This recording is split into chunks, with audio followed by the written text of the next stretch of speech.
Hello student, welcome to our YouTube channel सेंड्रा advance education. आज हम पढ़ने जा रहे हैं हिंदी व्याकरण की बुक जिसका नाम है व्याकरण एवं रचना। और आज हम इस बुक में लेसन 11 की स्टडी करेंगे। लेसन 11 का नाम है काल। बच्चों, जो काल टॉपिक है, काल प्रकरण है, ये हर एक क्लास में, मतलब क्लास 6 में, 7th में, इवन 5th में भी हम इसको पढ़ते हैं। और 8th क्लास में, 9, 10th, 11th, 12th तक में हम इस टॉपिक के बारे में पढ़ते हैं, इस प्रकरण की स्टडी करते हैं।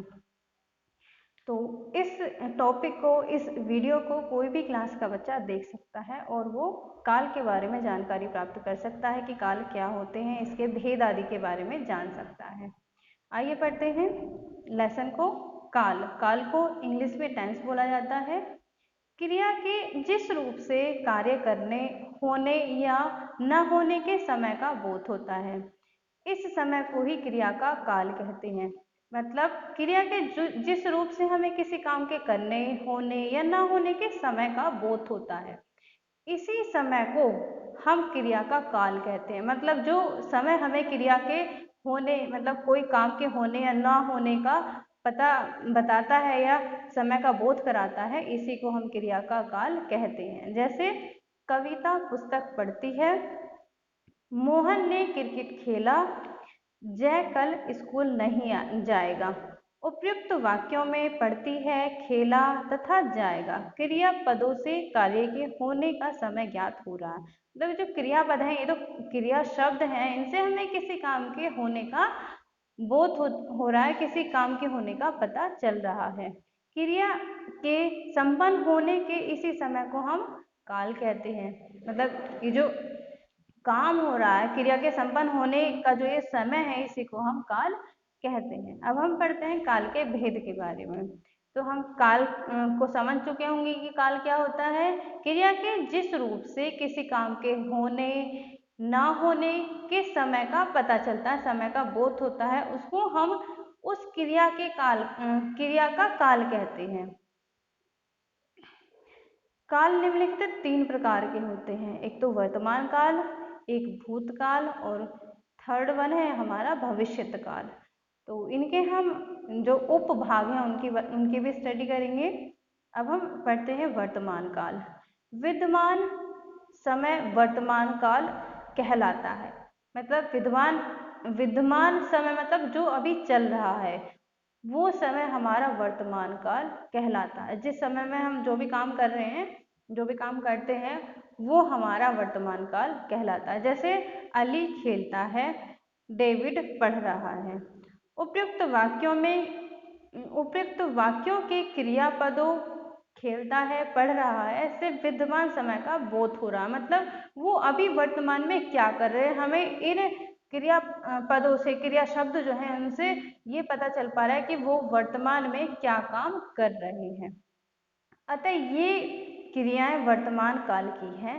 वर्तमान काल को निम्नलिखित 3 भागों में बांटा गया है। जो वर्तमान काल है उसको 3 भागों में डिवाइड किया गया है। कौन कौन से हैं, अब हम उनको भी जान लेते हैं।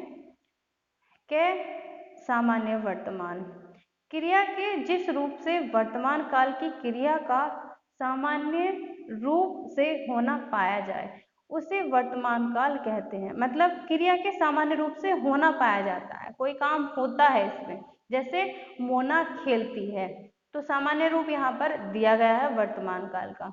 मोना खेलती है, वह जाता है, मैं पत्र लिखता हूँ। अब हम बात करते हैं अपूर्ण वर्तमान काल की।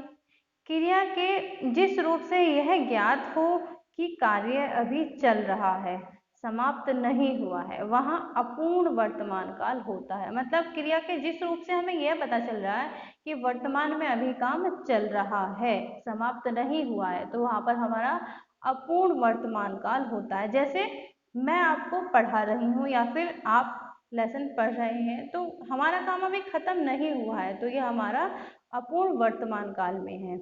अब यहाँ पर दो एग्जाम्पल्स दिए हैं, 2 उदाहरण दिए हैं। पक्षी उड़ रहे हैं, मतलब उनका काम, उड़ने का काम अभी खत्म नहीं हुआ है, इसलिए यहाँ पर अपूर्ण वर्तमान काल है। मैं पत्र लिख रहा हूँ, ठीक। ये सभी जो वाक्य हैं, ये अपूर्ण वर्तमान काल के हैं। संदिग्ध वर्तमान, क्रिया के जिस रूप से वर्तमान काल की क्रिया के होने में संदेह पाया जाता है उसे संदिग्ध वर्तमान काल कहते हैं।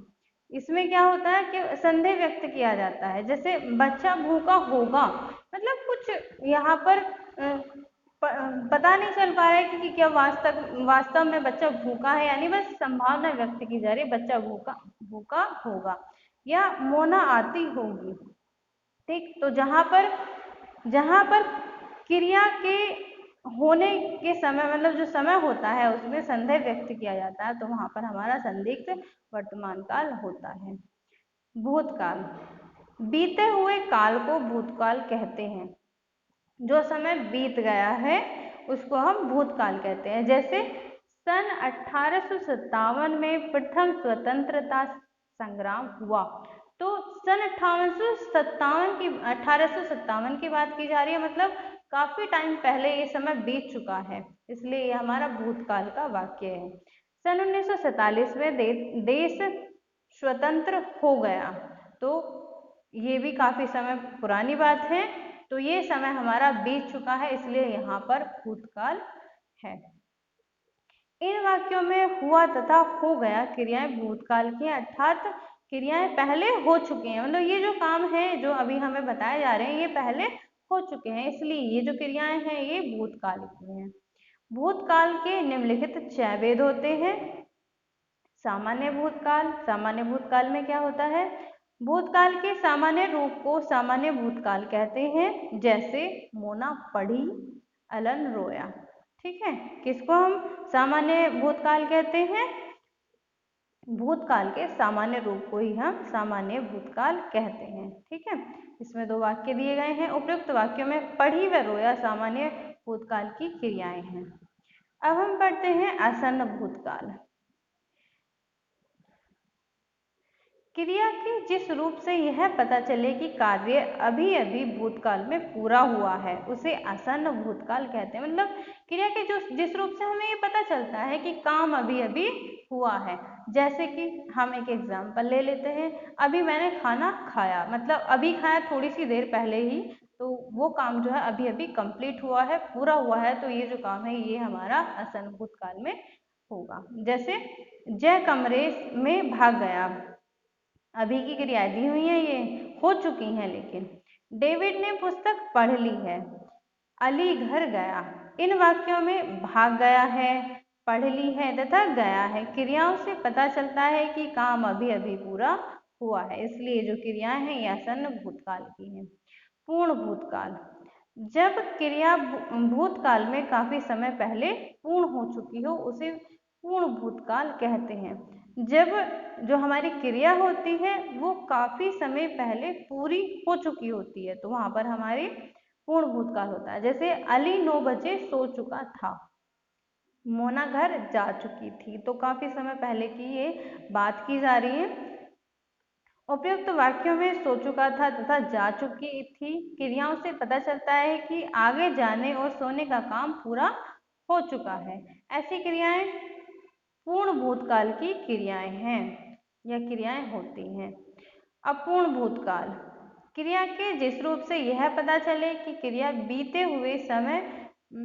हुए समय में हो रही थी और पूर्ण नहीं हुई थी, तो उसे अपूर्ण भूतकाल कहते हैं। जैसे हमारा पूर्ण वर्तमान काल था, तो उसमें क्या था, पूर्ण वर्तमान काल में हमारा काम हुआ नहीं था, चल रहा था, तो उसी प्रकार से यहाँ पर अपूर्ण भूतकाल में भी जो काम है वो बीते समय में हो रही थी, पूरी नहीं हुई थी, तो यहाँ पर ये हमारा अपूर्ण भूतकाल होता है। जैसे पक्षी आकाश में उड़ रहा था, तो जब उस व्यक्ति ने पक्षी को देखा था तो उस समय वो आकाश में उड़ रहा था, उसने उड़ना पूरा नहीं किया था, मतलब अपनी उड़ान को पूरा नहीं किया था। सिंह गुफा में सो रहा था, जिस भी व्यक्ति के बारे में यहाँ पर बात की जा रही है, सिंह गुफा में सो रहा था, जिसने भी वो देखा था तो उस समय वो सो रहा था, वो जागा नहीं था, तो ये यहाँ पर अपूर्ण भूतकाल की क्रियाएं हैं। यहाँ पर उड़ रहा था तथा सो रहा था, क्रियाओं से बोध हो रहा है कि कार्य पूरे नहीं हुए हैं, अतः ये क्रियाएं भूतकाल में जारी रहने से अपूर्ण भूतकाल की क्रियाएं हैं। संदिग्ध भूतकाल, जिस क्रिया से भूतकाल का बोध हो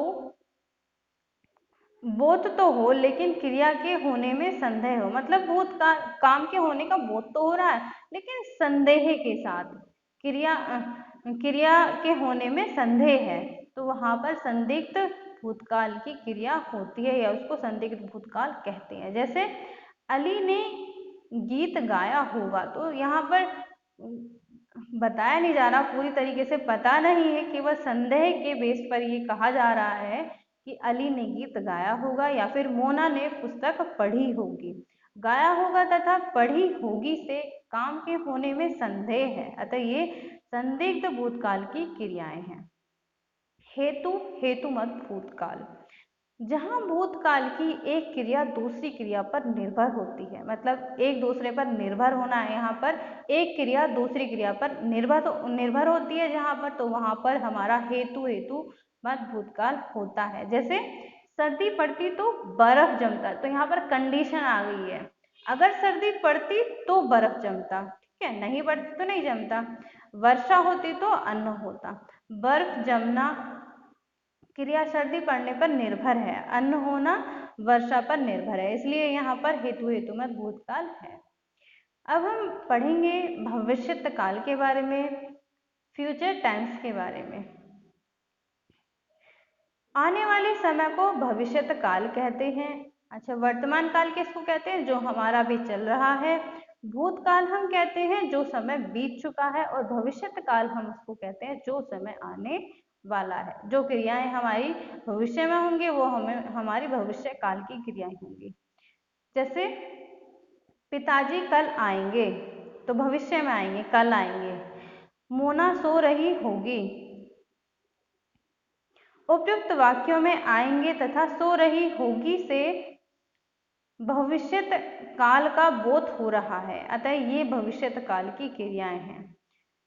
भविष्यत काल के तीन भेद होते हैं, भविष्यत काल के तीन भेद होते हैं। एक सामान्य भविष्यत काल होता है, दूसरा संभाव्य भविष्यत काल होता है, और थर्ड होता है हेतु, हेतुमत भूतकाल, भविष्यत काल। अब हम पढ़ेंगे सामान्य भविष्यत काल के बारे में।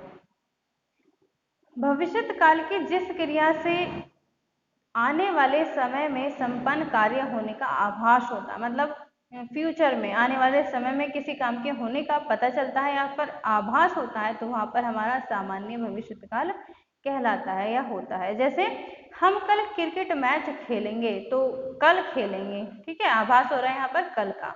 वे कल मेला देखने जाएंगे। उपयुक्त क्रियापदों से कार्य के भविष्यत काल में निश्चित रूप से संपन्न होने का बोध हो रहा, मतलब निश्चित है यहाँ पर कि कल वो उस काम को करेंगे ही, तो यहाँ पर ये जो क्रियाएं हैं ये सामान्य भूतकाल भविष्यत काल की क्रियाएं हैं, भूतकाल की नहीं है, सामान्य भविष्यत काल की हैं। ये यहाँ पर गलत हो गया, आप इसको सही कर लीजिएगा।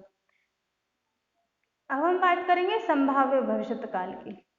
भविष्यत काल की जिस क्रिया से कार्य संपन्न होने में संभावना व्यक्त होती है, मतलब कार्य जो क्रिया है कार्य के होने में, संपन्न होने में संभावना व्यक्त होती है, पूरी तरीके से उसका पता नहीं चल रहा होता है कि कार्य होगा भी या नहीं होगा, संभावना होती है बस केवल, तो वहां पर हमारा संभाव्य भविष्यत काल होता है। जैसे अब यह सो रहा होगा, अब वह सो रहा होगा, शायद आज पिताजी आएंगे।